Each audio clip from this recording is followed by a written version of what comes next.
This is a 50 kVA rod butt welder. Now these are the clamp welding jaws. These are the clamping jaws. This is a pressure adjustment element. We'll show you the pressure adjustment.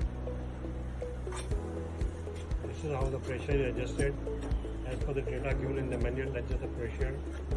Then you put the gap stopper.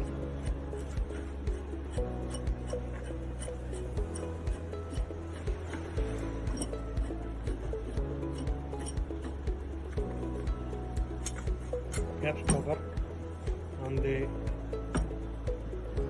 ratchet so that the cap is created and the welding jaws under pressure. Change the current selector switch to say about 3 or 4 depending upon diameter of the rod. Then you clamp the rods as we are showing you here, like this.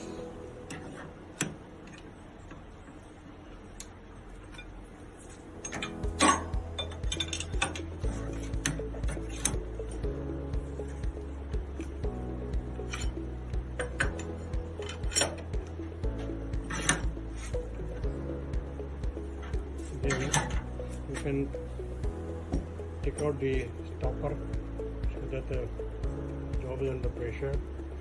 Now you can press the button for welding. You will see welding taking place. The current cutoff will be automatic. This is how it's welded. So you can declamp the welded rods.